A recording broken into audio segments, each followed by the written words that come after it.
program is brought to you by First National Bank of Botswana.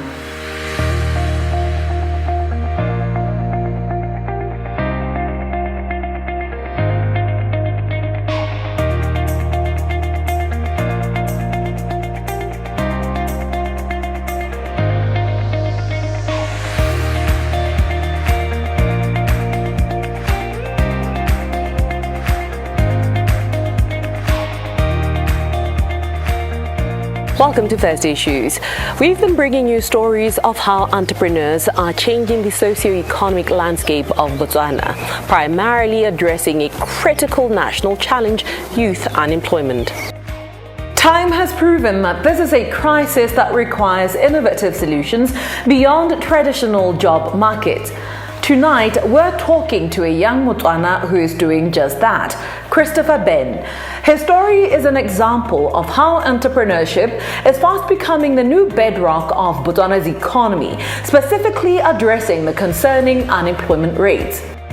According to data from the World Bank, youth unemployment rates in 2024 stood at a staggering 43.86%. This isn't just a number.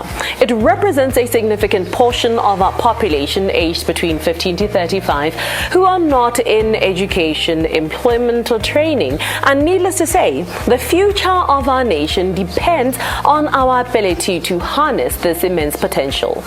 Christopher saw this gap and did not wait for a solution. He created one. He is the founder of two innovative companies, 360 Motion Booth and Evoke Digital. His venture, 360 Motion Booth, is a perfect example of modern experience-based business. It's an interactive booth that captures slow motion, 360-degree videos for events like weddings, corporate launches, and parties. His second company, Evoke Digital, is a digital marketing agency. In a world where every business needs an online presence, Evoke Digital provides crucial services like web development, social media management, and search engine optimization. Christopher's success is only a small part of a larger national trend, SMMEs being the true engine of our economy. While large firms and the government have traditionally been the primary employers, studies by organizations like the Botswana Institute for Development Policy Analysis, BITPA, and the Local Enterprise Authority, LEA, have highlighted the growing importance of SMMEs. A 2022 study by LEA and BIPA indicates that SMMEs contribute 33% of the country's employment and about 14% to GDP. It is companies like Christopher's that have contributed to these figures, and so we unpack his entrepreneurial prowess, his motivations, and all that makes him the entrepreneur he is today. My entrepreneurial journey has been quite a roller coaster, and I think that's true for every other entrepreneur. And it started off back in college, and I've just been that guy that has been into business. I wasn't really good at the books, and started off a business in college while I was in Malaysia. It was called SkyMart. I think most people know me through that. It was a 10-year e-commerce project that unfortunately tanked. And then I had to pivot, and then I pivoted into the Evoke Digital, and then eventually the 360 Motion Booth. So you say that you've always been that guy, who's enterprising, but I think we want to understand why do you have that mindset? What helped you cultivate that mindset, so to speak? I think I value freedom. I'm a man who values freedom above anything else. And the path to freedom, unfortunately, is through acquiring money. Mm-hmm. And when I tie freedom to time, I want the time to do what I want to do, the things that I'm happy about, that make me happy, my passion projects. Mm-hmm. So business is a very good tool for you to achieve the kind of self-motivation that you have. So for me, my motivation has been go out there, do business, free up your time and do the things that you want to do. And while you're doing them, make some money out of it. I want you to focus now on other entrepreneurs and not necessarily your lesson for other entrepreneurs. What do you think it is that they still get wrong about entrepreneurship as a whole and as a career? Yeah, so I think people underestimate how daunting the task is and how lonely it can get, and the sleepless nights, because when you're an entrepreneur, it's like you're your own boss. You have no one to answer to, and we kind of forget that when we're in this, and we forget that we need to work 10 times harder than everybody else. So I think for entrepreneurs out there who really want to get into entrepreneurship, you gotta be prepared that it's a long fight, and it's a bloody fight, and you're gonna trip, you're gonna fall, and a lot of things are not gonna go your way the way you expect. But you gotta persevere and move on. And also very important, one thing that I've learned is that it's also okay to pivot. If you don't wanna be stuck in one thing that's not working out, you gotta have the common sense and knowledge and be fearless and say, you know what, this is not working. I need to change it up and do something else. I think that's also very important, that sometimes we get stuck in like, oh, people think doing this project for so long, but it's not working.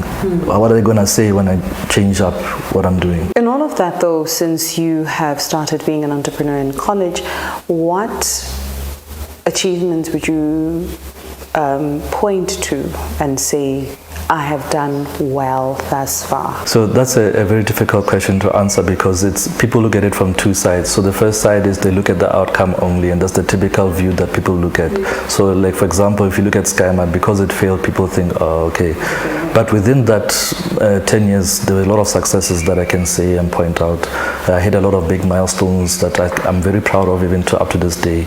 So an example of a milestone that I hit was, for example, onboarding more than 500 local businesses onto the platform, having a database of customers of about 50,000 people. It was about 49 point something, but let's just say 50,000. And the transaction traffic and the interest, not just in the local business community, but internationally, a lot of people, manufacturers and distributors used to reach out to me, and that showed me that we did have a holistic impact. But like I said, it depends how you look at it. So it's like the recent athletics competition, when somebody is running and then maybe they come position 3 like South Africa did. One would say, would look at the outcome and say maybe they didn't do so well because they didn't get the gold. But if you look at the journey behind it and what they put through, the sweat and the tears to get to where they were, so that's how I look at it. Christopher Ben's story is one that proves that by fostering an environment where young entrepreneurs can thrive, Botswana can move from being a nation that manages unemployment to one that empowers its youth to become the architect of their own future.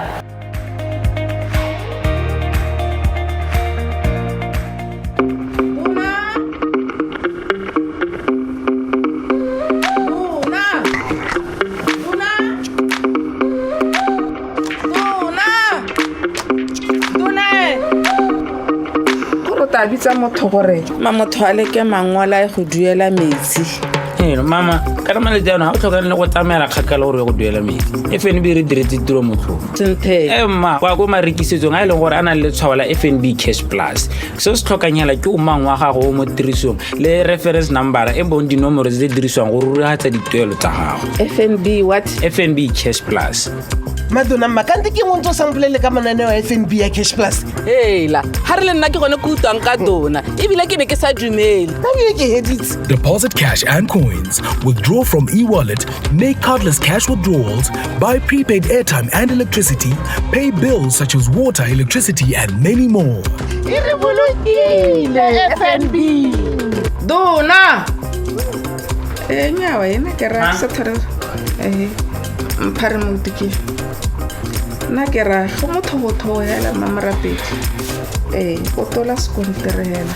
O bua go semosong wa go duela semosong. Manane wa FNB Cash Plus. FNB, how can we help you?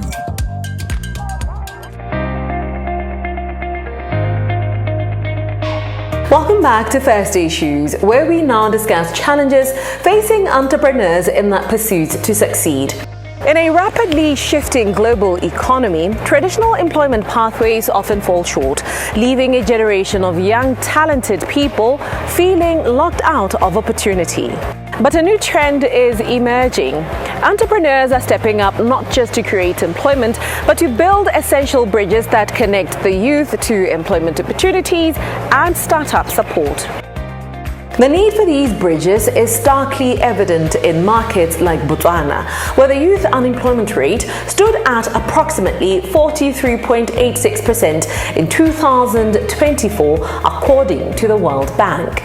The Global Entrepreneurship Monitor indicated that this crisis is exacerbated by systemic obstacles that are global in nature. It further reported that nearly half of the surveyed individuals said they would not start a company for fear it might fail, even if theirs were a good idea for a business. Recognizing this fundamental disconnect, Mandipa Khabano, a legal scholar and social innovator, founded Put Youth On in 2024. Put Youth On operates as a comprehensive digital hub, leveraging platforms like LinkedIn and WhatsApp to democratize access to information.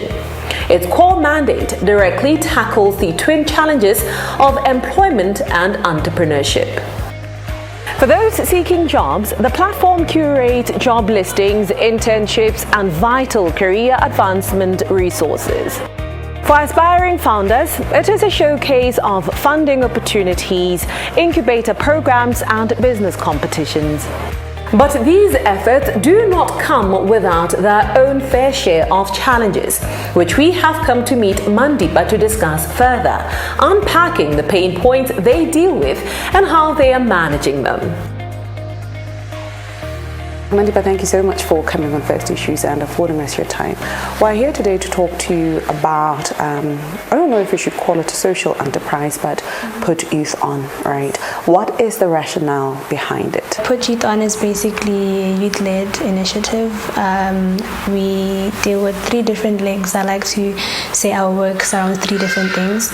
But first, it started with me just wanting to share opportunities with young people. I felt like, I was privileged to be a part of certain mentorship programs. I got access to certain opportunities that not everyone had access to, and I felt it was unfair. So I started, sharing with other people, and they were like, actually, I want this to be more consistent. We need a platform. And I was like, okay. And then that's how Put Youth On started. So that's our first leg, just opportunity sharing. And then we also have the social enterprise segment where we do workshops. And then the last leg is recent. It's also my US SUSI alumni project, which is the Youth Vox Forum, where we just meet online mostly every Thursday, every bi-weekly Thursday, to talk about what's happening. So that's basically, it's a mouthful, but it's Put Youth On in a gist. Even if it's a mouthful, I think that you're doing amazing. But in doing amazing, I can imagine that there are certain pain points that you get to deal with in trying to carry out your mandate, and perhaps you could talk about those at this point. I think because I deal with young people and it's very youth-led, one of the issues is I realized that in early stage that as much as I'm putting the youth on, this is a vision that I was given by God, and no one else is going to carry it for me, because you deal with young people that they want to attach themselves to the name just because it's now finally doing well, and then when it comes to actually doing the work, when maybe we have issues, they're like, I don't really want to, so there have been certain moments in time where I'm the only person pulling through for Put Youth On, the only person, even though I have a team of close to 20 young people, which is also okay because, first of all, we're not necessarily paying them. Otherwise, the other thing would be, working with particular individuals that because they feel you're young, they don't want to be professional, they don't want to sign MOAs, MOUs, you want to just be like, Tlakwan. And I'm like, no, can we have an agreement? And you're like, agreement again. And I'm like, no, I want an agreement because thank God I do law, right? So I'm like, I want an agreement. I want to sit down and understand the responsibilities, but certain people feel like they get at that deal. As a young person, how then do you deal with that kind of challenge, looking culturally as well where we are, right? In the perspective of young people, how I deal with young people in the team, I think the reality of it is the more you gain traction, the more people take you seriously. So before, when we were starting off, I understood that maybe you don't see the vision and you don't really understand, and it's okay, but you're still here. And I think now it's so much better because, we've had certain opportunities, so they understand that we're serious. So I think, it just came with time to say, every time, also every opportunity I get to place them them at the forefront of whatever Put Youth On is doing. I do that because I don't want to particularly be Put Youth On. I have an entire team that can go and represent PYO. Hela go. If you knew what you know now, especially about dealing with people, would you still want to pursue, one, a social enterprise? Number two, would you still want to work with young people predominantly? Absolutely. I think I wouldn't be doing anything else. I always say that I feel like my degree is standing in the way of what I really want to do, truly. But I think it's just the consequences of a decision you make. It's not too bad. It's not entirely bad. But, people are predominantly what hinders progress, unfortunately. It comes with a lot of lessons that I'm just always just feeling like, okay, I understand. So I'll definitely do it, definitely. By using technology and a clear focus on empowerment, Mandi Bashavano and her fellow innovators are not waiting for the system to change. They are actively driving progress, fostering a purpose-driven generation and proving that an entrepreneur's true business is building a better future. We will see you shortly after commercial break.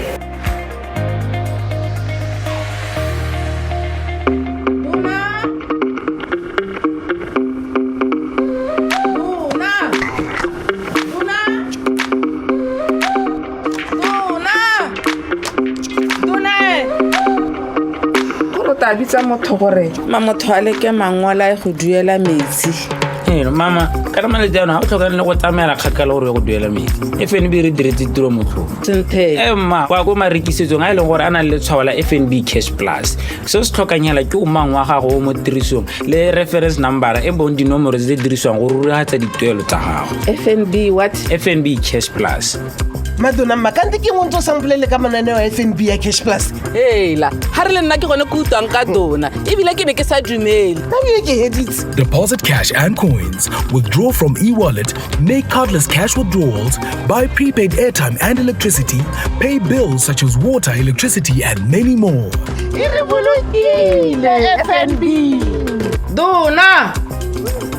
Nyawa ena ke ra sa thara. Mpare motiki. Na ke ra go motho hela mamarapedi. O tola skontere hela. O bua go semosong wa go duela semosong. Manane wa FNB Cash Plus.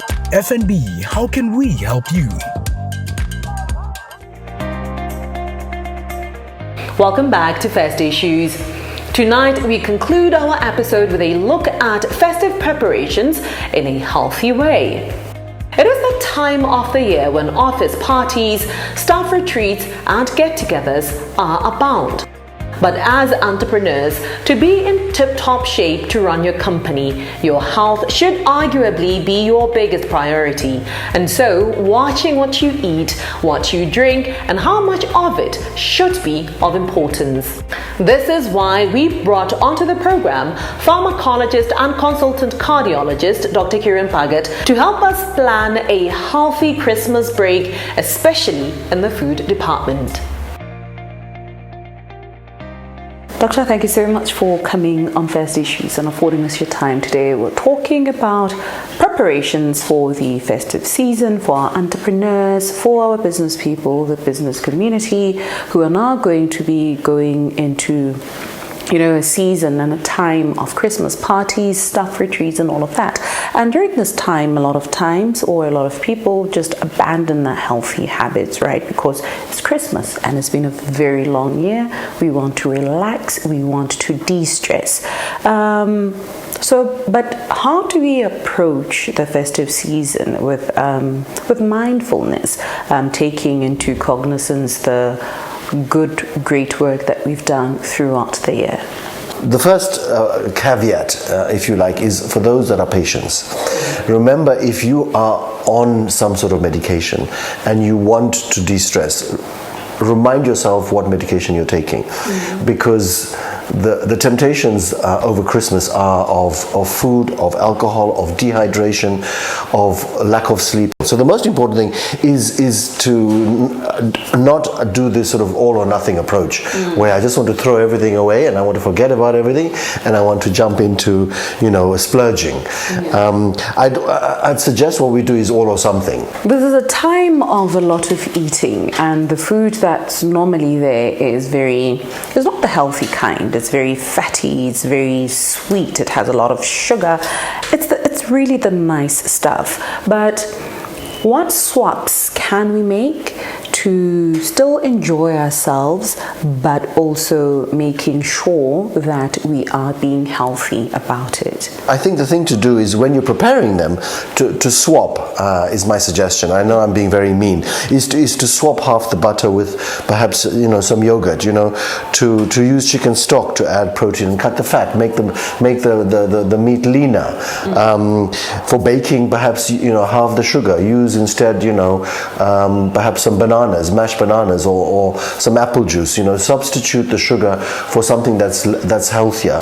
My strong suggestion is to fill the plate with non-starchy vegetables, salads and beetroot, etc., rather than potatoes and sweet potatoes. So non-starchy vegetables, and people would like this, more protein. So a lot of meat, as long as it's lean, because protein actually is a filler. It doesn't contain that many calories, and it fills you up. And most people can't have 2 T-bone steaks, because the protein in the steak will fill you up. So fill your plate with veggies and with meat, and then later, if you're still hungry and you still want a treat, then go and have a small bite of some cake that you've baked. People still come to me and say, doctor, what about a glass of wine? There is very little cardiac value in alcohol. All alcohol is highly calorific. It's got a lot of calories, a lot of energy. So you'll put on weight by drinking alcohol. I want us to go back to the food, right? Because there's so much eating, some people could or would be tempted to skip out on some meals, trying to save on calories so that they can have that one big meal. What is your advice regarding that? Do you think it's a smart idea to skip on meals? You are absolutely right, and most people say to me that, Naka, I'm going to fast. I'm going to starve. I'm not going to have breakfast and lunch, so I'm ready for that big Christmas dinner. My strong advice is don't fast, because fasting often leaves for you to be really starving, and then you'll overeat and you'll spike your sugar, and that will make you feel sluggish.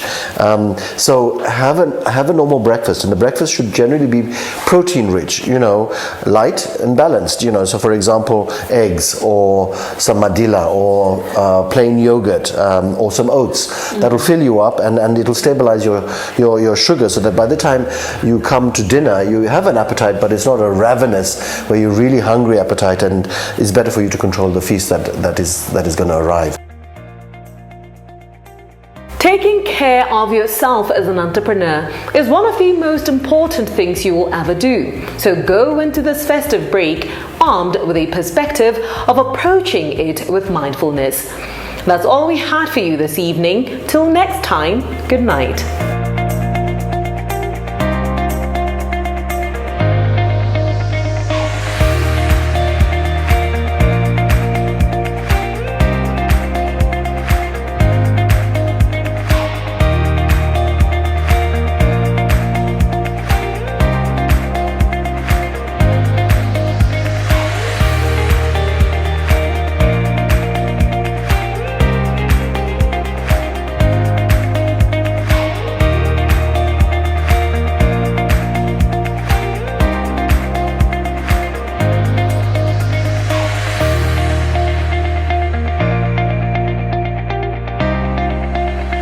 This program was proudly brought to you by First National Bank of Botswana.